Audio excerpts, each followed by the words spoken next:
하나님 말씀 마가복음 5장 35절에서 43절입니다.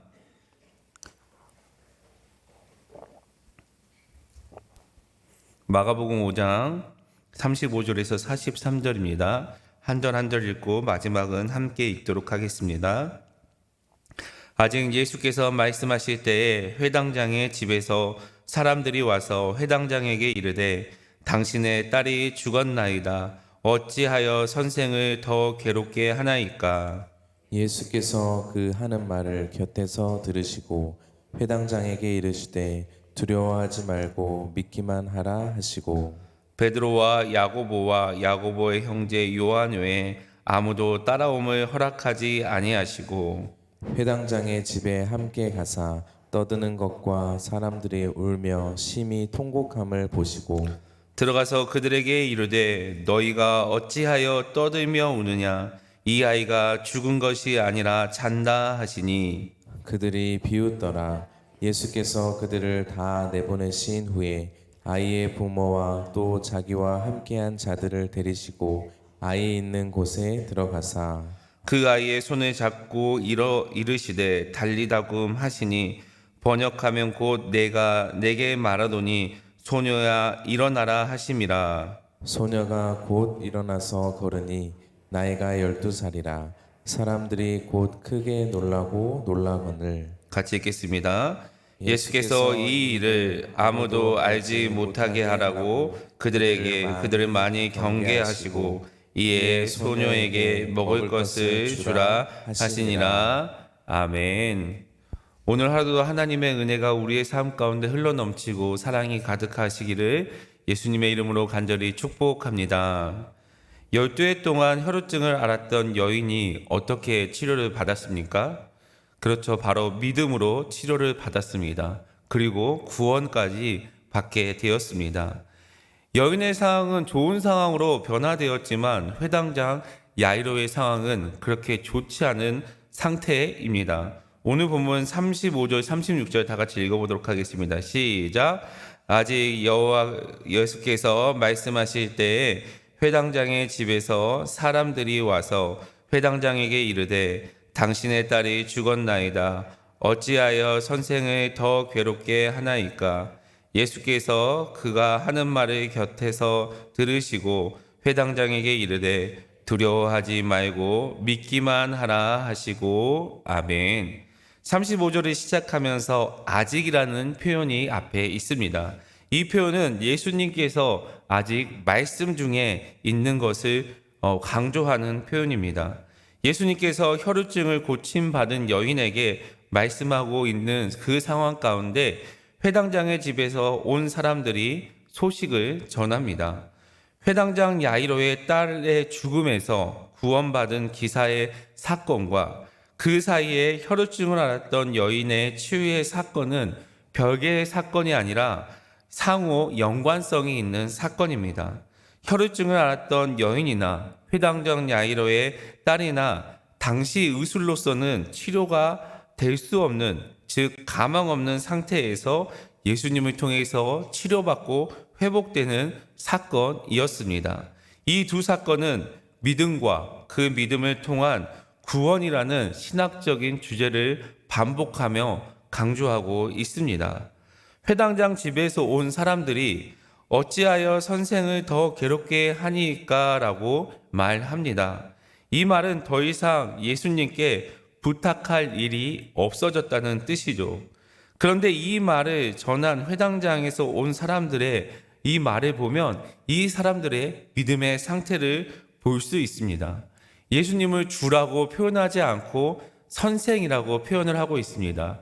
이 말은 예수님에 대한 불신앙을 나타내고 있으며 생명의 주님이 바로 앞에 있어서 이 모든 사건을 해결할 수 있음에도 불구하고 그 생명의 주님이 앞에 있는 야이로에게 딸의 생명을 포기하도록 종용하는 어리석은 말을 하고 있습니다. 이런 상황에 예수님께서 이 말씀을 듣고 36절에 두려워하지 말고 믿기만 하라라고 회당장에게 이야기를 합니다. 여러분 두려워하지 말고 믿기만 하시길 바랍니다. 사랑하는 성도 여러분, 오늘 하루도 두려운 것이 다 떠나갈 수 있도록 믿음으로 나아가시는 저와 여러분이 되시기를 예수님의 이름으로 간절히 축복합니다. 여러분, 세상에 두려움이 없는 사람이 어디 있겠습니까? 모두 각자가 가지고 있는 걱정과 두려움이 있을 것입니다. 그런 우리에게 예수님께서 본문 가운데 이렇게 말씀하십니다. 두려워하지 말고 믿기만 하라. 오늘 사건과 비슷한 사건이 머릿속에 생각나는 사건이 있죠. 바로 나사로를 살리러 간 사건입니다. 나사로를 살리러 가는 그 사건에도 예수님께서는 오늘 본문과 같이 지체하는 모습이 나타납니다. 나사로를 살리기 위해 가는데 그 믿음의 사건을 완성하기 위해서 조금 지체하는 것이죠. 이 부분에서는 우리가 생각하는 때와 우리 주님이 생각하는 때가 다르다는 것을 알 수 있는 부분입니다. 주님께서 우리에게도 믿음의 사건을 허락하기 위해서 우리에게도 조금 지체할 때도 있다라는 것을 기억하시고 마음 가운데 새기시길 바랍니다. 37절과 39절에 보면 장례가 나서 심히 통곡하고 있습니다. 아이가 죽었으니까 소리가 시끌벅적한 상태겠죠. 그런데 예수님께서 와서 왜 떠드냐? 아이가 죽은 것이 아니라 잔다라고 말씀하십니다. 예수님께서 어찌 우느냐고 말씀하신 이유는 아이가 죽어서 우는 것이 아니고 죽은 자도 살리시는 예수님이 왔음에도 불구하고 왜 그 사실을 깨닫지 못하느냐라고 하시는 말씀입니다. 만약에 이들이 예수님이 누구신지 알고 있었다면, 예수님이 어떤 능력을 가지고 계신 분인지를 알고 있었다면 결코 울지 않았을 것입니다. 오히려 예수님께서 어떻게 이 회당장의 땅 야이로를 살리는지 숨죽이면서 지켜보았을 것입니다. 따라서 오늘 본문에서 어찌 우느냐라는 이 말씀은 너희가 어찌 믿음이 없느냐라는 표현으로 바뀔 수 있고 또 그렇게 말할 수 있는 부분입니다. 그리고 예수님께서는 너희는 죽었다라고 말하지만 예수님께서는 잠시 잠든 상태라고 말합니다. 여러분, 잠들었다는 것은 무엇입니까? 깨어난다라는 거죠. 곧 깨어나는 사건을 예수님께서 잔다라는 표현으로 말씀하고 있습니다. 그리고 본문 40절, 41절 다 같이 읽어보도록 하겠습니다. 시작. 그들이 비웃더라. 예수께서 그들을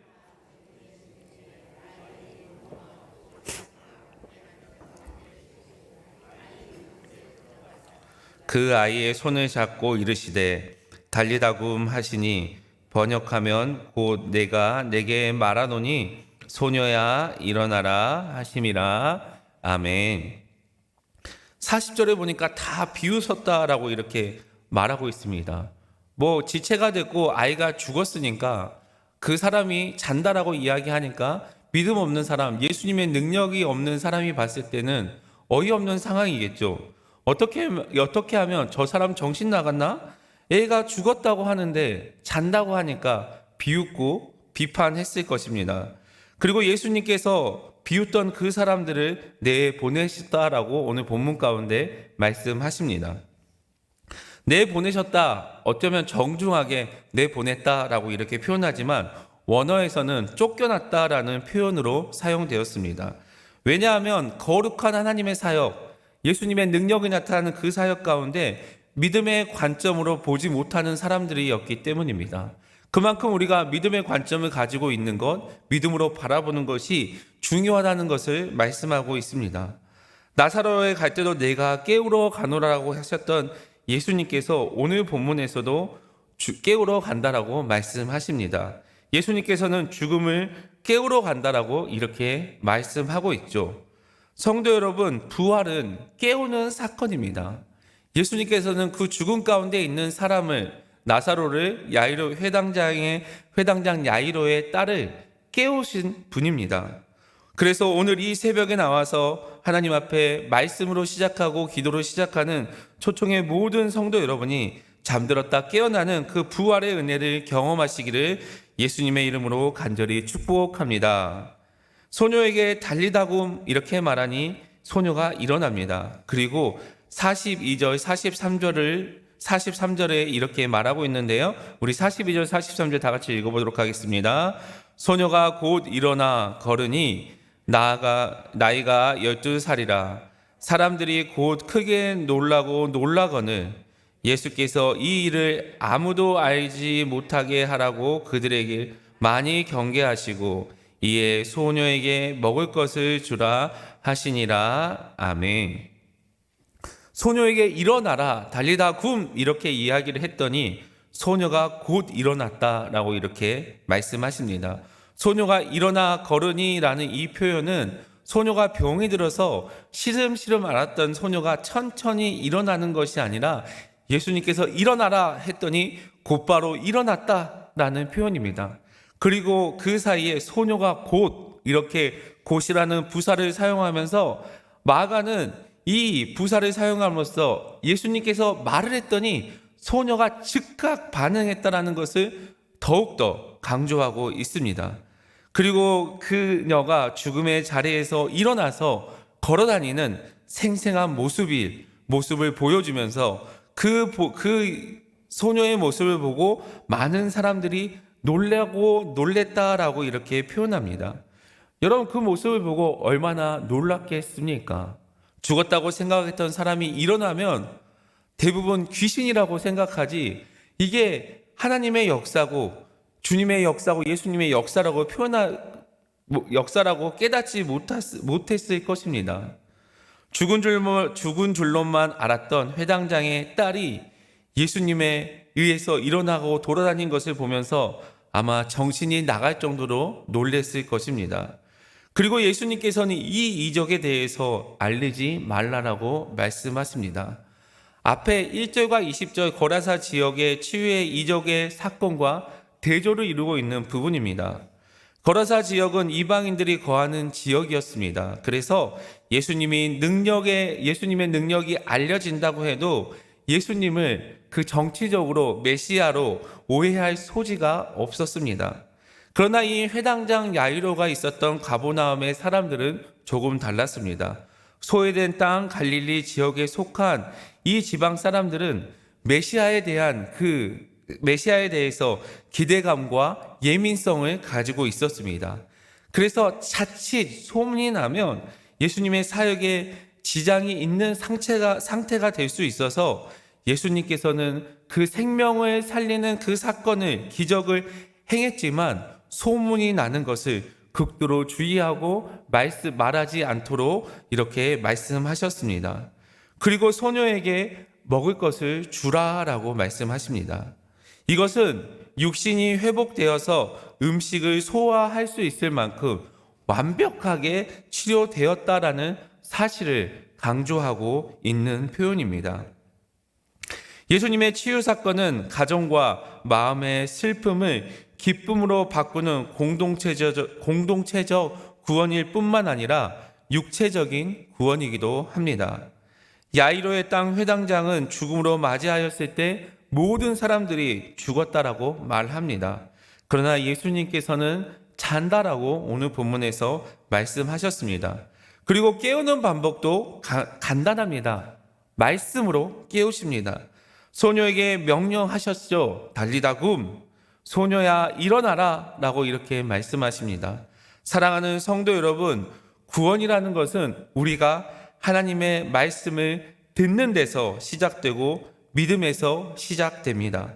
말씀을 듣고 그 말씀을 믿고 나아가는 우리의 발걸음에서, 그 사건에서 우리 역시 그 하나님의 구원의 은혜를 누릴 수 있습니다. 그리고 믿음으로 일어난 것으로서 우리는 그 구원의 믿음을 완성할 수 있습니다. 하나님의 말씀을 들으시고 그 말씀에 순종하시길 바랍니다.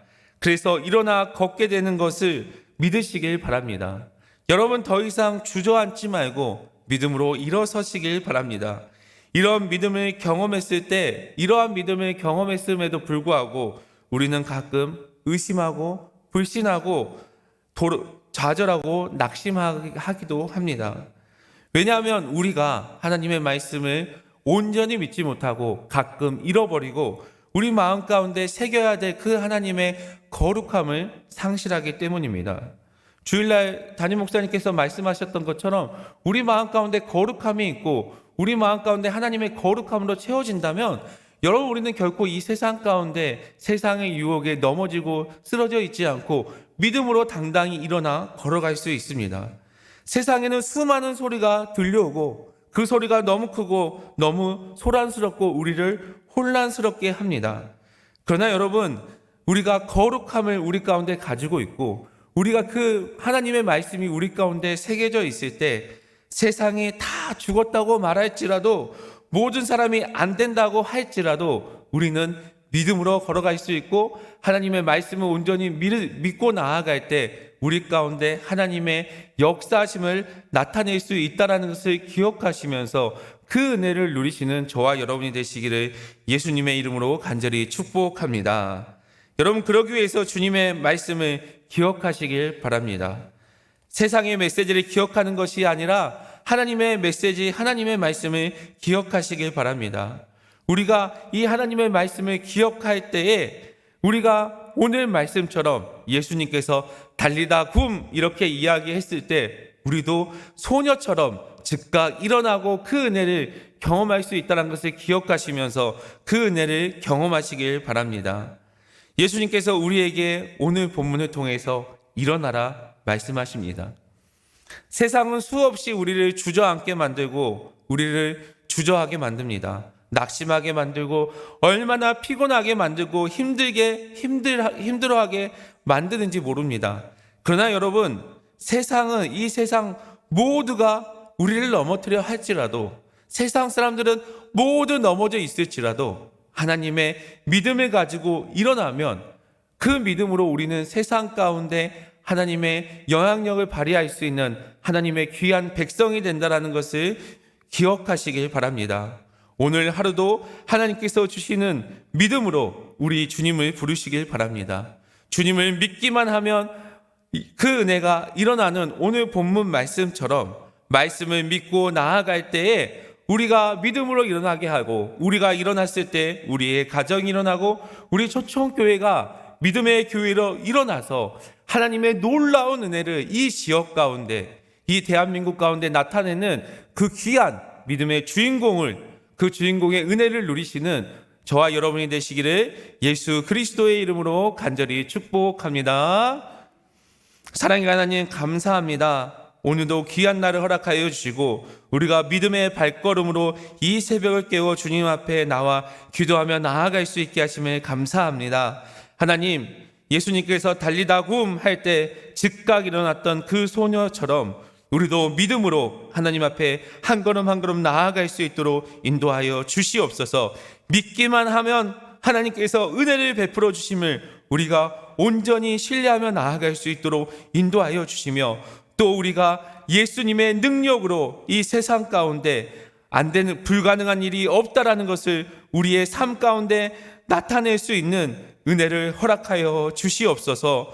오늘 하루도 그 주님의 귀한 믿음을 가지고 나아가오니 우리의 가정에, 우리의 공동체에, 우리의 직장에, 그리고 우리 초청교회가 하나님께서 주시는 그 은혜로 하나님의 사명을 감당하는 믿음의 사람, 믿음의 가정, 믿음의 공동체, 믿음의 교회가 될 수 있도록 주께서 인도하여 주시고 함께하여 주시옵소서. 감사를 드리며 우리 가운데 믿음의 은혜를 내려주실 예수 그리스도의 이름으로 간절히 기도드립니다. 아멘. 이 시간 말씀을 기억하면서 주님 앞에 기도로 나아가도록 하겠습니다. 믿음으로 나아가는 우리 초청의 모든 성도들 되기 위해서 기도해 주시길 바랍니다. 내일부터 시작될 초등부 겨울 성경학교를 위해서 다음 세대를 위해서 기도해 주시길 바랍니다. 다음 주에 시작될 새봄 은혜 집회 가운데 우리가 기대하며 하나님의 은혜가 가득할 수 있도록, 또 이번 주일에 소그룹 주일 가운데 하나님의 은혜의 나눔 가운데 그 은혜가 풍성할 수 있도록 기도해 주시길 바랍니다. 교회를 위해서 기도할 때 우리 교회가 믿음의 공동체의 사명을 감당할 수 있도록, 특별히 교회를 이끌어가는 담임 목사님을 위해서 영육간의 강건함을 허락해달라고, 그리고 우리는 한마음 한뜻으로 우리 교회 사명을 잘 감당할 수 있게 해달라고, 그리고 각자의 기도 제목을 가지고 이 시간 주여 한번 부르고 주님 앞에 간절히 기도하며 나아갑니다.